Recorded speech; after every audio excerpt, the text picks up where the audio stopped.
Are time machines possible? Actually, you're inside a time machine right now. Earth is moving through space at 18.5 miles per second, constantly carrying you into the future. But here's the real question. Can you travel to the past too? And the answer starts with a shocking truth Einstein discovered. Most of us think time travel is pure science fiction. From H.G. Wells' Time Machine to Back to the Future's DeLorean, from Terminator's Future Warriors to Doctor Who's TARDIS, Hollywood has convinced us it's all fantasy. But here's the thing. Time travel is actually something the laws of physics allow. Just not the way you think. Not the way the movies show it. But real time travel is sometimes more mind-bending than fiction. Every day, every second, you're time traveling. The sentence you just read is now in the past. The next sentence belongs to the future. And you're traveling between these two moments. 1 second per second into the future. Relentlessly. Unstoppably. But this is ordinary time travel. What's really interesting is the much more dramatic kind Einstein discovered. In 1905, a young patent clerk named Albert Einstein published special relativity theory and completely turned the physics world upside down. He showed time isn't fixed. Time isn't the same for everyone. As speed increases, time slows down. This wasn't just some wild theory. This was experimentally testable reality, something you could measure, verify, test. And this reality opened the door wide to time travel. Think about it. As you approach light speed, time slows down. This means if you go fast enough, you age slower than people left behind. Years pass for them, months for you. This is the magic formula for traveling to the future. The twin paradox shows this perfectly. Picture two identical twins, both 25 years old, perfect health, identical in every way. One stays on Earth. The other takes a trip on a spaceship traveling at 90% of light speed to Alpha Centauri. He spends 10 years on that spaceship, then returns home. What happens? For the twin who stayed on Earth, a full 20 years have passed. He's now 45 years old. Gray hair, maybe some wrinkles. But the space-traveling twin only aged 10 years. He's now 35 years old. Still young, still vibrant. The space traveler jumped 10 years into the future. His own future. This isn't just theoretical mumbo-jumbo. It's real. We observe this in particle accelerators every single day. Muons normally live 2.2 microseconds. Blink and they're gone. But when they move at near light speed in our machines, their lifespans extend dramatically. Time slows down for them, so they live longer from our perspective. Cosmic rays show this too. Muons created in the upper atmosphere by cosmic radiation are normally too short-lived to reach ground level. They should decay before making the journey. But because they're moving at near light speed, their internal clocks slow down. This lets them reach the surface. They're time traveling every day, right above your head. Natural time travel happening constantly. We even see this effect in GPS satellites orbiting Earth. GPS satellites move at 2.4 miles per second relative to us. So the atomic clocks on them run 7 microseconds slow per day, compared to identical clocks on the ground. Seems tiny, right? But if this correction isn't made, the GPS system would be off by miles within just days. The satellite's clocks constantly need adjustment because they're living slightly in our past. Einstein's 1915 general relativity theory said something even more mind-blowing. Gravity also messes with time. In strong gravitational fields, time passes slowly. A clock on Mount Everest summit actually runs 30 nanoseconds faster per day than an identical clock at sea level. Why? Because gravity's weaker up there. Near a black hole, the situation gets way more dramatic and frankly terrifying. As you approach the event horizon, your time slows down relative to someone watching from far away. From their perspective, you slow down more, then completely freeze. They see you frozen at the event horizon forever, like a photograph stuck in time. But you're actually going into the future while they're stuck watching your past. Two different time experiences, both equally real. But notice something. All of this is one-way traffic. Going to the future is easy. Speed up, get close to strong gravity, time slows down, boom, you jump to the future. The real challenge is going to the past. Is this even possible? Here's where it gets really weird. Einstein's equations don't actually prohibit traveling to the past. Mathematically, there are solutions that seem to allow it, but they're so exotic, so strange, they seem practically impossible. Let's look at what might work. First possibility, wormholes. These are theoretical tunnels, where space-time bends so dramatically it connects two distant points. Like folding a piece of paper and poking a hole through both layers. When Carl Sagan was writing his novel Contact in 1985, he asked physicist Kip Thorne for help. How could his characters travel between galaxies realistically? Thorne suggested wormholes. This suggestion actually sparked an explosion of wormhole research. Thorne and his colleagues calculated something amazing. If you take one end of a wormhole and accelerate it to near light speed while keeping the other end stationary, you create a time difference between the two ends. The moving end ages slower. This could open a doorway to the past. But here's the killer problem. You need exotic matter. matter with negative energy density, gravitationally repulsive stuff. We've never observed anything like this. Maybe it's impossible. Maybe it only exists at quantum scales. Second possibility, Tipler cylinder. In 1974, mathematician Frank Tipler proposed something wild, an infinitely long, incredibly dense cylinder spinning at tremendous speed. If you could orbit around this thing just right, space-time would be so twisted that you could return to your own past. But infinitely long is problematic. Nothing infinitely long exists in our universe, and spinning this thing would take galactic amounts of energy. Third possibility, Gödel universe. In 1949, mathematician Kurt Gödel, Einstein's friend, showed that Einstein's own equations allow closed time loops in a rotating universe. In such a universe, if you took a long enough spaceship journey, you could return to your own past. But our universe doesn't look like Gödel's universe. Ours is expanding. His was static and rotating. Fourth possibility, cosmic strings. These are theoretical structures that might have formed right after the Big Bang. Think of them as incredibly thin but incredibly dense, thinner than an atomic nucleus but potentially longer than galaxies. If two cosmic strings passed each other at high speed, they might create a closed time loop in the space between them. Very speculative. We've never actually observed any cosmic strings. Fifth possibility, Alcubierre drive. In 1994, Miguel Alcubierre proposed something that sounds like pure science fiction. Compress space-time in front of you, expand it behind you. Space-time itself carries you forward, allowing you to exceed light speed without actually moving faster than light through space. And if you can exceed light speed, you might be able to travel to the past. But again, you need that pesky exotic matter. All these methods share a common massive problem: paradoxes. The most famous is the grandfather paradox. You travel back in time and accidentally kill your grandfather before he has children. Then your parent is never born. Then you're never born. But if you were never born, who killed your grandfather? The logic breaks down completely. Several solutions have been proposed, and they're all weird. First, Novikov's consistency principle. Proposed by Russian physicist Igor Novikov. The universe somehow protects itself.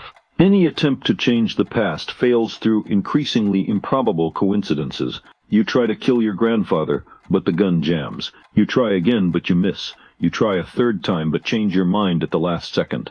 The universe conspires to preserve its own history. Second, the many worlds interpretation from quantum mechanics. Every time travel event creates a new parallel universe. You kill your grandfather in an alternate timeline, but your original timeline remains unchanged. Infinite parallel universes, infinite possibilities. You can change a past, but never your past. Stephen Hawking proposed a different approach. The chronology protection conjecture. Nature prevents time paradoxes from forming in the first place. As you approach creating a time machine, quantum effects kick in and destroy it. Vacuum fluctuations become infinitely large and tear the machine apart. The universe protects its own past. Hawking actually tested this in a clever way. He organized a party for time travelers from the past. He sent out the invitations after the party was over. If time travel to the past is possible, someone from the future should have shown up. Nobody came. Time travel isn't possible, he concluded, though critics point out maybe future time travelers are just really good at staying hidden. But maybe the most intriguing possibility is this: time travel to the past is already happening, just on a microscopic scale. In quantum mechanics, virtual particles are constantly popping into and out of existence. Some theorists suggest these might be particles traveling backward and forward in time. Richard Feynman famously described positrons as electrons moving backward in time. Antimatter is matter's mirror image in time. Every antimatter particle is like a normal matter particle going the wrong way through time. From this perspective, matter-antimatter collisions are actually time travel events. John Wheeler took this even further with his one-electron universe model. Maybe there's only one electron in the entire universe. This electron moves back and forth through time, creating all the electrons and positrons we observe. When it goes backward in time, we see it as a positron. When it comes forward, we see it as an electron. All the matter in the universe could be one particle's time travel dance. This sounds insane, but quantum mechanics is already insane. Particles can exist in multiple places simultaneously. They can communicate instantaneously across vast distances. Reality doesn't exist without an observer. Time travel might just be another part of this weirdness. Now let's dig even deeper. What is time anyway, that we could travel through it? Newton thought time was absolute minus flowing the same way for everyone, everywhere, universal clockwork. But Einstein showed this is wrong. Time is relative, flexible, bendable. But is time even real, or is it an illusion? Some physicists argue time doesn't actually exist. It's just how we measure change in the universe. Julian Barber argues only now exists. Past and future are illusions created by memory and expectation. Time is just a side effect of increasing entropy. If Barber's right, time travel is meaningless because there's no time to travel through, just an ever-changing now. But if Einstein's right, time is a real dimension like space, and if it's real, we should be able to move through it. String theory offers new clues about time's nature. According to this theory, the universe has 11 dimensions. The 4 dimensions we perceive are just part of this. The other dimensions are curled up at microscopic scales. Maybe time travel involves using these extra dimensions as shortcuts through higher dimensional space. Loop quantum gravity offers another perspective. According to this theory, space-time has an atomic structure. It's made of discrete particles at the tiniest scales. Time isn't continuous either. It's choppy like frames in a movie. Maybe time travel involves manipulating this fundamental structure. Practically speaking, time travel requires mind-boggling amounts of energy. Opening a wormhole might require the mass energy of our sun. Building a Tipler cylinder might need the mass of an entire galaxy. These technologies are so far beyond us they might as well be magic. But maybe future civilizations could pull this off. On the Kardashev scale, Type 1 civilizations control planetary energy, Type 2 control stellar energy, Type 3 control galactic energy. Such a Type 3 civilization might be able to build time machines, but we haven't even reached Type 1 yet. And here's a thought. If time machines are built in the future, time travel becomes possible only from the moment they're built onward. Time machines would create a connection to their own past. Maybe we don't see time travelers now because the machines simply haven't been invented yet. Hawking argued against this. If future time travel were possible, we'd have encountered time travelers by now. Future tourists would be swarming through history. Since we don't see them, time travel must be impossible. But this argument has holes. Maybe time travelers are incredibly secretive. Maybe they have prime directive-style rules against interfering with history. Maybe they're so advanced they can hide their presence completely. Or maybe time travel is so expensive it's done very rarely. Or maybe time's nature itself prevents macroscopic time travel. Maybe the past really is past, unchangeable, fixed. Maybe the future really is uncertain, unknowable until it happens. Maybe time really is a one-way river flowing only forward. But physics laws are symmetric in time. Newton's laws, Maxwell's equations, even Einstein's relativity, they all work equally well forward and backward in time. At the microscopic level, there's no preferred direction of time. If you filmed subatomic particles and played the movie backward, you'd still see valid physics. The arrow of time is only a macroscopic effect. Maybe time travel is beyond our current understanding. We don't really know what happens when general relativity and quantum mechanics are fully unified. Quantum gravity theories are still developing.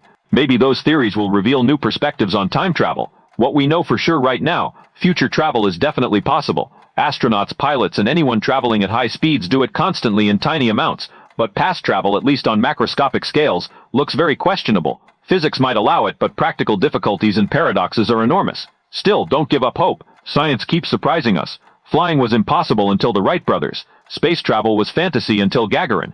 Splitting atoms was unthinkable until Einstein's equation became a bomb. All seemed impossible until they weren't. Maybe someday time travel will be real too. Maybe physics has laws we haven't discovered yet. Maybe the next revolution in physics will completely change our understanding of time's nature. And remember, every one of us is already a time traveler. We constantly journey from past to future. Every heartbeat, every breath, every thought carries us forward. 1 second per second, unstoppably. This journey itself is pretty amazing when you think about it. Being part of a 13.8 billion year cosmic story, reaching this moment required the entire history of the universe, the Big Bang, star formation, stellar nucleosynthesis, planet formation, the evolution of life, the development of consciousness, and the growth of civilization.